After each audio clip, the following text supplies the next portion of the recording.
الحمد لله نحمده ونستعينه ونستغفره ونؤمن به ونتوكل عليه ونعوذ بالله من شرور أنفسنا ومن سيئات أعمالنا من يهده الله فلا مضل له ومن يضلله فلا هادي له ونشهد أن سيدنا وسندنا وحبيبنا وحبيب ربنا ومولانا محمدا عبده ورسوله أما بعد فأعوذ بالله من الشيطان الرجيم بسم الله الرحمن الرحيم يا أيها الذين آمنوا كتب عليكم الصيام كما كتب على الذين من قبلكم لعلكم تتقون. قال الله تعالى في مقام آخر كلوا واشربوا حتى يتبين لكم الخيط الأبيض من الخيط الأسود من الفجر ثم أتموا الصيام إلى الليل ولا تباشروهن وأنتم عاكفون في المساجد تلك حدود الله فلا تقربوها كذلك يبين الله آياته للناس لعلكم يتقون. قال النبي صلى الله عليه وآله وسلم من اعتكف إيمانا واحتسابا غفر له ما تقدم من ذنبه أو كما قال عليه الصلاة والسلام. قال الله تعالى في شأن حبيبه إن الله وملائكته يصلون على النبي يا أيها الذين آمنوا صلوا عليه وسلموا تسليما. اللهم صل على محمد وعلى آل محمد كما صليت على إبراهيم وعلى آل إبراهيم إنك حميد مجيد. اللهم بارك على محمد وعلى آل محمد كما باركت على إبراهيم وعلى آل إبراهيم إنك حميد مجيد.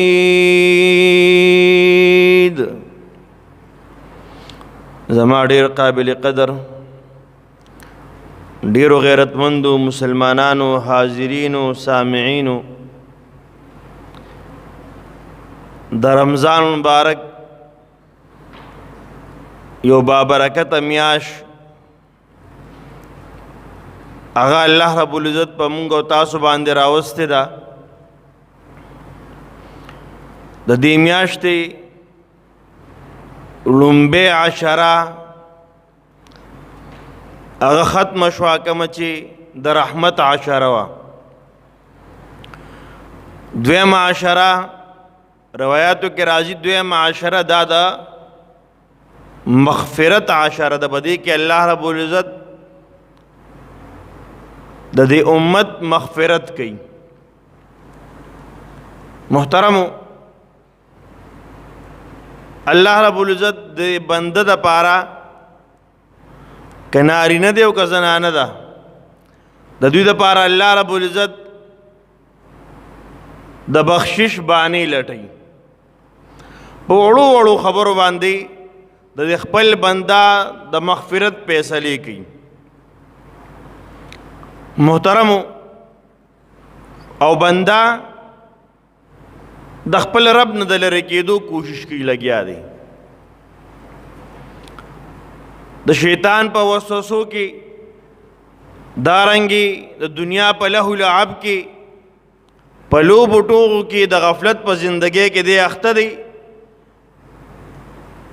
دا دومره لوی اعزاز د الله دومره لوی انعام د دې نه هیڅ فایده وانغسته. ځکه حدیث مبارکو کې راځي بعضې روژه نیونکي داسې دي چې بغیر د لوږې نه د روژې ورته بله هیڅ څه فایده نه میلاویږي،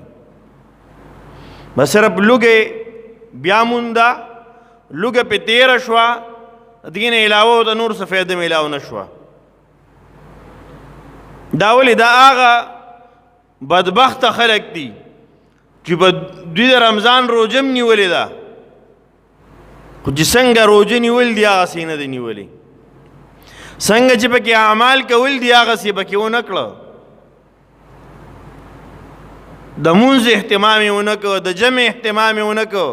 د قرآن د تلاوت اهتمام یې ونه کړه،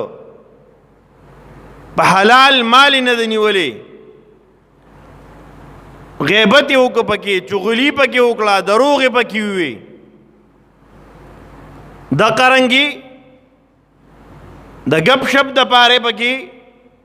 مجلسونه قایم کړه، د الله نافرمانۍ پکې وکړئ. نو دې کس صرف لوږه تېره کړه ده، تنده یې تېره کړه ده، مثال یې د هغه څاروي دی چې خولې ته یې کورې اچولي،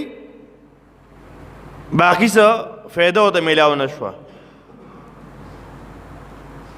محترم او حدیث مبارک کې دا هم راځي وي بعضې شپه روڼونکي داسې دي چې د شپې روڼه کړه بغیر د شوګیرۍ نه ورته بل څه میلاو نه شو. دا ولې چې انسان د شپې هسې شپه روڼه کي، الټه دې پای ګناهګار شي. هر سړی خپل ګریوان کې سوچو کې زه د روژې په شپه باندې د رمضان میاشت شروع شوې د ماوستن سټې موده کېږم. ډېر لږ خلک داسې دي چې هغه ماوستن په وخت باندې وده شي، تراویح وکړي، فرض مونځ وکړي، لږ شانتي د عبادت څه موقعو ته میلاو شي هغه وکړي، بیا وده شي په وخت باندې. بیا د پېشمني نه یو له 20 منټه مخکې راپاسي، بیا د قرآن تلاوت وکړي، دعاګانې وکړي، ذکر اذکار وکړي، بیا پېشمني وکړي، بیا یو 2 رکعته نفل وکړي، تهجد وکړي، بیا د هغې نه بعد اذان وشي، بیا سنت وکړي او د جمع کوشش وکړي، د جمع دپاره تیاری وکړي. داسې به ډېر لږ خلک وي او داسې به ډېر خلک وي چې ماوستن تراویح به یې هم نه کړی، د جمع هم نه پته نه لګي، تراون هم به م اوتي، ځان به یې پټ کړي، خو د شپې د 11 د 12 د وې پورې به بهر فضول ناست دي، یا په کور کې یا په بیټک کې یا په لارو کوڅو کې فضول وخت پې تیر شوي، په غیبت کې، په چغلۍ کې، د الله په نافرمانۍ کې به دا وخت تیر شوي. نو داسې کس چې شوګیرۍ وکړه دته بغیر د شوګیرۍ نه چې د شپه روڼه کړه، بغیر د شوګیرۍ نه ورته بل هیڅ څیز په لاس نه ورځي. نو محترمو عرض مې دا کوو چې خوش قسمته دي هغه خلک چې دا شپې په عبادتونو کې تیری شي، ورځې په روژه کې تیره شوه، عبادت کې تیره شوه، او شپې بیا په عبادت کې تیریږي. دا خوش نصیبه خلک دي. دا د مغفرت عاشره ده، د الله رب العزت د طرف نه بانې لټول کېږي زما او ستا مغفرت کوي. جناب نبی کریم صلی الله علیه وآلہ وسلم ارشاد فرمائی چا چې روجو نیوله د الله پاک مغفرت کوي. چا چې قیام اللیل وکړو الله پاک د مغفرت کوي. څوک چې پښمنی کوي په د باندې الله رحمتونه نازلېږي. چا چې د بل لپاره د روژه ماتي انتظام وکړو الله د روژې اجر ورکوي وته. په وړه وړه خبره باندې د جنت زیری دي، په وړه وړه خبره باندې د الله د رضامندۍ اعلانونه دي. خو نن موږ مسلمانان په مختلفو غفلتونو کې پراته یو. الله هیر دی، د گاونډي احساس نشته، د غریب خیال نشته. محترمو، د دې مغفرت په عشره کې داسې اعمال کول پکار دي د رحمت عشره قرآن لاړه. او افسوس او صد افسوس په دې خبره باندې چې ما او تاسو چوکو په دې 10 ورځو کې چې کومې تیرې شوي دي 12 ورځې، آیا په دې کې مونږ څه وکړو؟ په دې کې مونږ څه داسې کارنامه وکړه؟ څو ختمونه مو د قرآن وکړو؟ د قرآن څومره ختمونه مو وکړو؟ امام اعظم امام ابو حنیفه رحمه الله د چا چې مونږ په مسلک باندې یو، د چا مونږ مقلدین یو، داغه معمول بداو پر رمضان مبارک کې به 62-63 ختمونه کول. د صحابه کرامو معمول نه ویم، د باید صحابه کرامو په یو رکعت کې غون قرآن ختمو. داسې خلک تیر شوي دي چې په یو رکعت کې به غون قرآن مجید ختمو. محترم هغه زما استاد په شانتي انسانانو، خدا غوی سره د الله رب العزت د دې خبرو قدرو چې دا میاش دا د عبادت میاش ده، د دې اهتمام کو، د الله د رضا کولو په فکر کې لګیو. امونګه زمون خیال هم دانی چې مونږ ګوره مونږ پکې نیک اعمالو. د رمضان مبارک میاش وراله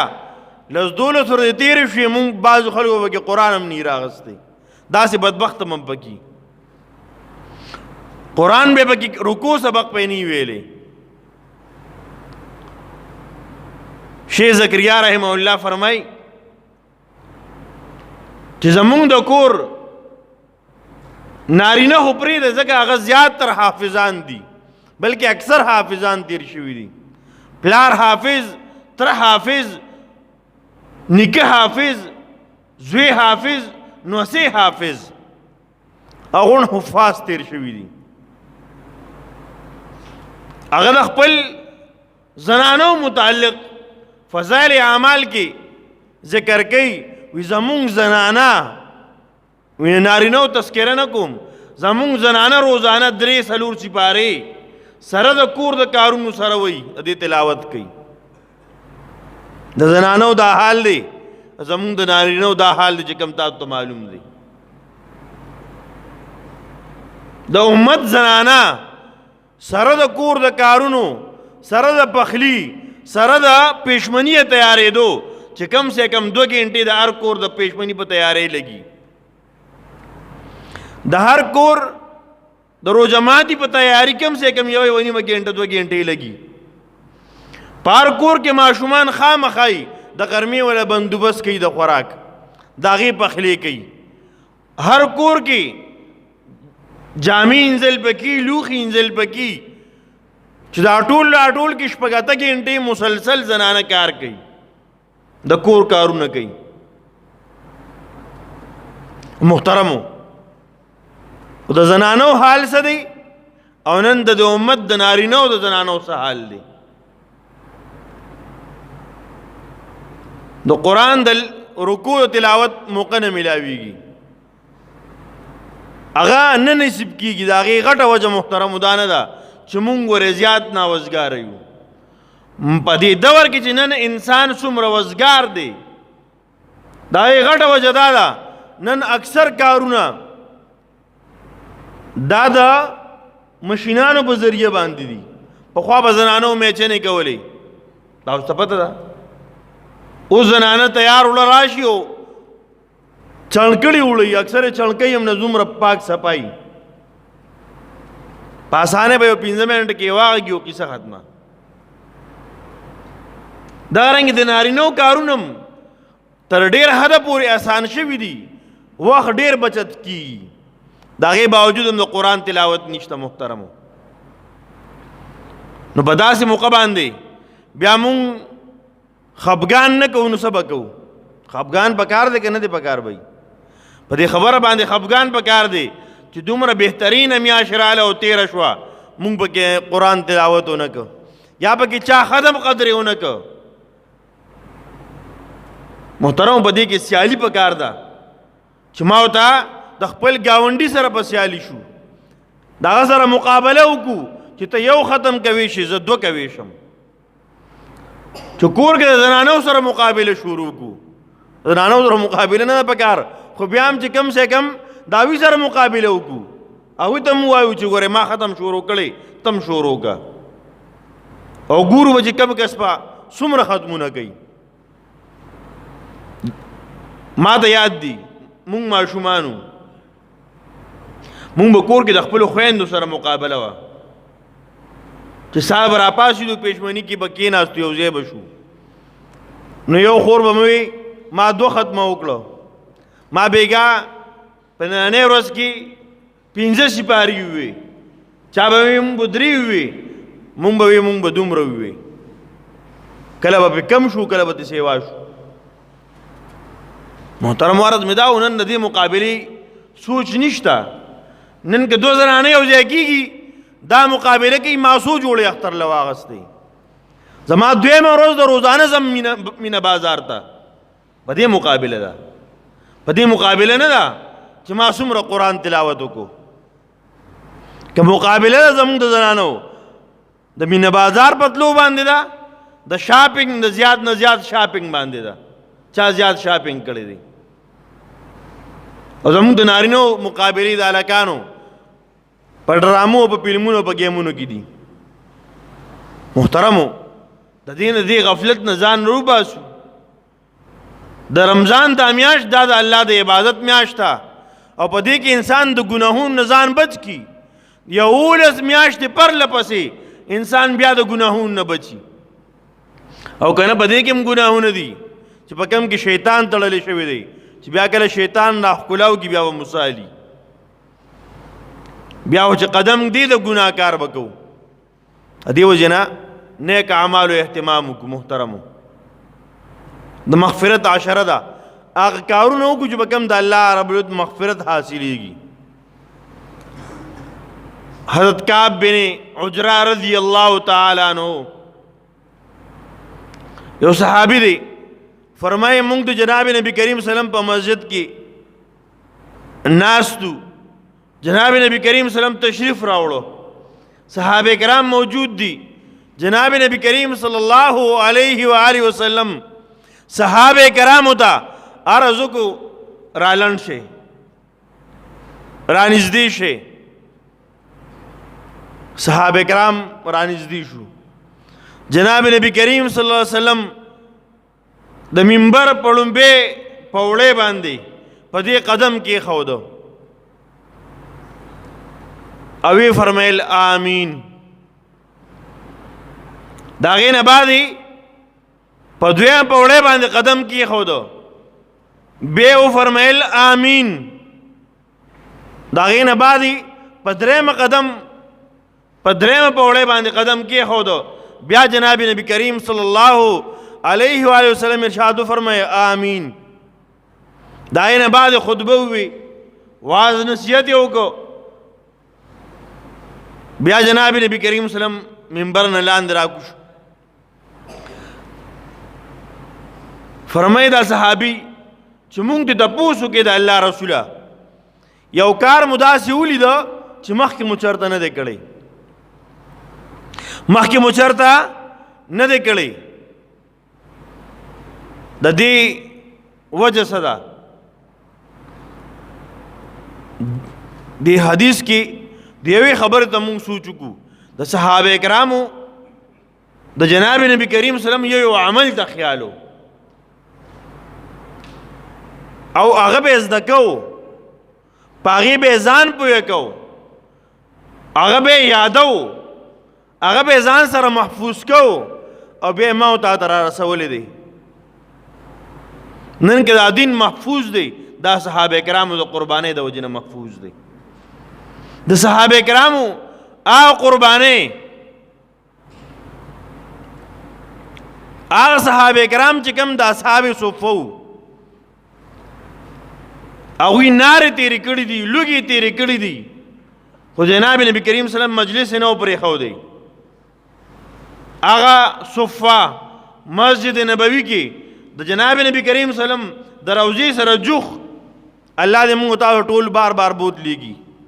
کم صاحبان تلې ولیدلې ده یو چبوتره ده هلته کې به د جناب نبی کریم صلی الله علیه وسلم شاګردان صحابه کرام موجود وو د هغوی متعلق راځي روایاتو کې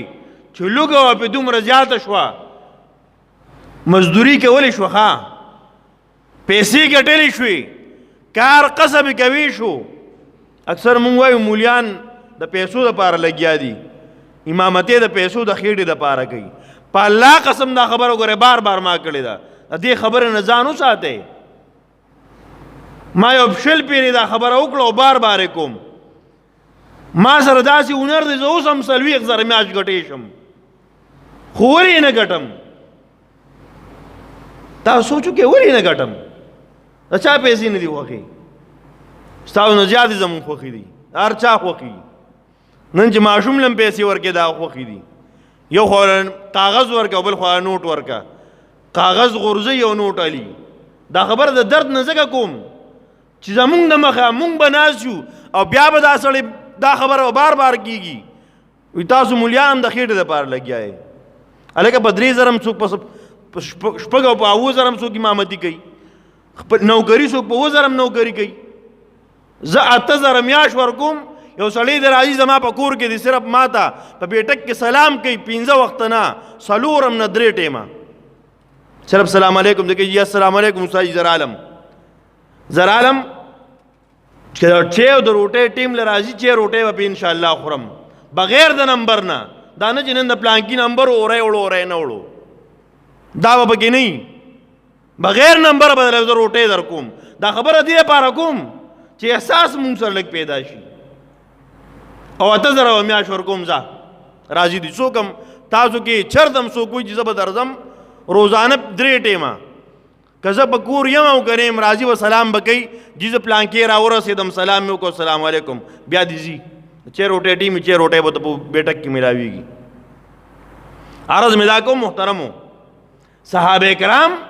هغوی چې هلته به اصحاب صفه کې ناست وو کار قصب کوي شو ښکلې کوي شو خو دین زده کوو د دین د وجې نه هغه دنیا هر څه پرېښودي وو د دنیا هر څه یې پرېښودي وو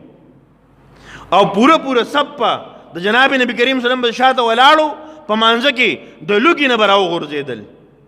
د لوږې نه بېهوش شو راوبغورځېدل محترمو هغه صحابه کرامو دا دین محفوظ کړی دی دا هر یو شیز تپوس پې کو د جناب نبی کریم صلی الله علیه وسلم نه وی د الله رسوله دا آمین دی ولې ووی سخ وجه سوا جناب نبی کریم صلی الله علیه وسلم ته وفرمیل وی چې کله زه منبر باندې په لومبی قدم مې کېښودو په سیړۍ باندې نو جبرائیل امین راغی او وی فرمیل چې هلاک دي شي هغه کس چې په چا باندې د رمضان میاشت راله او ده پکې مغفرت ونه شو د رمضان میاشت راله تیره شوه ده پکې مغفرت ونه شو داسې څه کارنامه یې پکې ونه کړه داسې کار یې پکې ونه کړو د مونځ د جمع اهتمام یې ونه کړو د فرضو اهتمام یې ونه کړو د سنتو اهتمام یې ونه کړو د نفلونو اهتمام یې ونه کړو د تراویحو اهتمام یې ونه کړو د ذکر اذکار اهتمام یې ونه کړو د قرآن تلاوت یې ونه کړو دا څنګه روژه وه دب کې د الله رضا نه کو فرمای هلاک دي شي دا کس و چې کله هغه دا خیرې وکړې وي ما وی چې آمین رب ته هلاک کې آمین مطلب دا چې یا الله دا دعا قبول کړي. بیا جناب نبی کریم صلی الله علیه وسلم فرمای کله ما دویم قدم کې خوده په منبر باندې نو بیا جبرائیل امین وی چې هلاک دي شي هغه کس چې چا په وړاندې ستا تذکره وشي او هغه په تا باندې درود شریف ونه وایي وی ما وی چې آمین. علماء کرامو ذکر کړي چې کله د جناب نبی کریم صلی الله علیه و آله وسلم نوم مبارک واغستی شي وی اوریدونکي باندې درود شریف ویل واجب دی واجب د فرض په مقابله کې لازم دی چې دی درود شریف وي او حدیث مبارک کې راځي کم کس په جناب نبی کریم صلی الله علیه وسلم باندې درود شریف اونه وي وی دا د نیکه اراده ونه کړه بل حدیث مبارک کې دام راځي وی دا د جنت لاره پرې ښودله دنه روکه شوله وی دا بې وفایي وکړه په یو بل روایت کې راځي دا بې وفایي ده چې ته د جناب نبی کریم صلی الله علیه وسلم نوم ستا مخکې واغستی شي او ته درود شریف ونه وی. محترمو داسې کس وي د پاره د تباهۍ د هلاکت د هغې خیرې شوي دي. وی دریم هغه کس هغه د خیرې وکړئ کله په دریم قدم کېښوده وی جناب نبی کریم صلی الله علیه وسلم فرمای جبرائیل امین بیا وی هلاک دي شي هغه کس چې د هغه مور پلار یو یا دواړه بوډاتوب ته ورسي او بچی په د بچو مغفرت ونه شي مور پلار یو یا دواړه بوډا شو خدمت یې وله ونه کو د هغوی زړه خوشحاله نه کو د هغوی ضرورتونه یې پوره نه کړه د هغوی په خدمت باندې خپل بخشش ونه کوي دا کس ته هلاک شي. محترمو درې واړه ډېر خطرناکې خیرې دي او هر سړی خپل ګریوان کې زه ځان له تاسو ځان له خپل ګریوان کې لږ شاندې سوچ وکړو په دریو خبرو کې زه په کمو خیرو کې راځم. روژه راله ما سړیتوب کار نه دی کړی زه دغې خیرو مستحق ګرځم که نه ګرځم زما مخې ته جناب نبی کریم سلام نوم اخیستل کېږي درود شریف ویم که نه ویم د دې خیرو مستحق ګرځم که نه ګرځم. زما والدین یو یا دواړه هغه بوډاتوب ته رسېدلي دي یا وفات شوي دي دنیا نه تللي دي د بوډاتوب وخت په تیر شوی او ما هغه لیدلی دی آیا ما یې مغفرت ما یې خدمت کړي چې زه د مغفرت جوګه ګرځولی یم که نه یم ګرځولی آیا زه د خیرو مستحق یم او که نه د خیرو نه زه بچ یم. محترمو هر سړی خپل ګریوان کې سوچ وکړي. دې وجې نه د رمضان مبارک میاشت ختمه نه ده اوس هم تقریبا نیمې نه زیاتې ورځې لا پاتې دي چې څه تیر شو هغه هیر شو بس په هغې استغفار وایو. دې عشره کې استغفر الله من کل ذنب واتوب الیه د دې زیات اهتمام د دې خبرې کوو د استغفار اوږد استغفار ویلی شو که لنډ ویلی شو دا د مغفرت عشره ده الله پاک به دې کې مغفرت کوي او غفلت ختم کو کم غفلت چې موږ به دې 13-14 ورځو کې وکړو دا غفلت ختم کو. محترمو د فرض مونځ اهتمام وکړو روجې په صحیح طریقه ونیسو د غیبت نه پکې ځان وساتو د چغلۍ نه پکې ځان وساتو د فضول خبرو نه پکې ځان وساتو. ګوره ډېر زیات قیمتي ورځې دي دا ورځې څوک په فضول خبرو په ګپو شپو خرابې کړي څوک په سیاسي خبرو خرابې کړي. د دې ورځې نه ډېر زیات قیمتي ورځې دي دا ورځې څوک په فضول خبرو په ګپو شپو خرابې کړي څوک په سیاسي خبرو خرابې کړي. مونږ سیاسي باز شروع کو پلان کې دا وکړو ډنګري دا وکړو څوک چې څه کوي به اختر نه پس به سره ګورو د الله نه د خیر دعاګانې کوي په دې میاشت کې دعا نیک اعمال کول پکار دي ذکر اذکار پکار دي الله رب العزت موږ تاسو ته د نیکو اعمالو اهتمام را نصیب کړي په دې عشره کې آخري یو عمل جای ته ویل کېږي اعتکاف را روان په نننۍ ورځ باندې د جمعې ورځ ده چې 20 روزې برابر شي روان جمعې په ورځ باندې به 20 روزې برابر شي د دې ټیم شروع کېږي د 20 روزې د نور د پریوتو نه مخکې به د اعتکاف ځای ته معتکف ځان رسوي څوک به ځان رسوي کوم سړی چې اعتکاف ته کښېني اب ځان آل ته رسوي زنانه کور کې نارینه په مسجد کې کم کس د نور د پریوتو نه مخکې ونه رسېده د سنت نه ادا کېږي کم چې سنت مؤکده کفایه دی محترمو د هغې دپاره د اوس نه انشاءالله عزم وکړو چې په کور کې زنانه هم د دې دپاره کوشش وکړي تیار شي کور کې اعتکاف نیت وکړي د دې دپاره خپل ضرورتونه مخکې وروسته کړي او نارینه هم مونږ 11 میاشتې بلکې 10 ورځې کم 12 میاشتې مونږ د دنیا په منډو تړلو کې اخته یو کم سے کم دا 10 ورځې د الله د خوشحالولو دپاره د خپلو ګناهونو د بخشش دپاره او د ثوابونو د حاصلولو دپاره مونږ د 10 ورځې کم سے کم مسجد کې د اعتکاف نیت وکړو کوو به که نه انشاءالله الله رب العزت تاسو ته عمل لا نصیب کړي په دې خبرو باندې دعا وکړئ اللهم صل علی سیدنا محمد وبارک وسلم رب زموږ ګناهونه معاف کړي رب ټول امت محمد ګناهونه معاف کړي رب سموي سموارد په دې باندې موږ ته عمل لا نصیب کړي رب جناب نبی کریم صلی الله علیه وسلم د لاس به کوثر منصیبه کی رب جناب نبی کریم صلی الله علیه وسلم شفاعت منصیبه کی رب د سمره نیک اعمال دی ذکر دی تلاوت دی رب روجینی ول دی صدقات دی خیراتونه دی رب د خپل دربار کې قبول کی د قران تلاوتونه کوم مرګرو شروع کړي دي ختمونه شروع کړي په تراویح کې دي که بغیر تراویح دي په قران کې تلاوت کی رب ته اجر عظیم د دی ورکی رب دې برکتونه رب ته دنیا او د آخرت خوشاله ورکی رب په عمرونو کې برکتونه واچي ځوانو کې برکتونه واچي صحتونو کې رب ته برکتونه واچي کم ملګری بهر ملکونو کې دی رب ضرورتونه پوره کی امداد نصرت او مدد وکي رب کم مرګري خپل ملک مسافر دی رب ته امداد نصرت او مدد وکي رب دنیا او د آخرت خوشاله زموږ ټول نصیب کی اتفاق منصیب کی اتحاد منصیب کی مینه محبت منصیب کی کورونو کې مینه محبت رب تراولي جنگ جګړو نه مونږ محفوظ وساتي په کلی کې زموږ د خپل منځ کې مینه محبت نصیب کی نارینه او زنانو رب دنیا او د آخرت خوشاله نصیب کی رب د عزت صادر په مونږ په نارینه او زنانو باندې راواچي د بیزته د جن نمو ساتي د بیزته د مرګ نمو ساتي رب خپل رضا خپل دیدار منصیب کی د خپل قهر نه د خپل غضب نه رب مونږ محفوظ وساتي رب د مغفرت عشره د رب زموږ مغفرت وکي رب د مغفرت عشره د رب مونږ ستاسو دربار کې لاسونه چوت کړی دي سپینګری دي د سپینو ډکو نه تا ته خیا راځي رب ماشومان دي د ماشومانو لاسونه چوت کړي دي معصوم دي رب د دې برکته رب زموږ ګناهونه معاف کړي رب زموږ بخشش وکړي رب زموږ بخشش وکړي وصلی الله علی خیر خلقه محمد و آله و صحبه اجمعین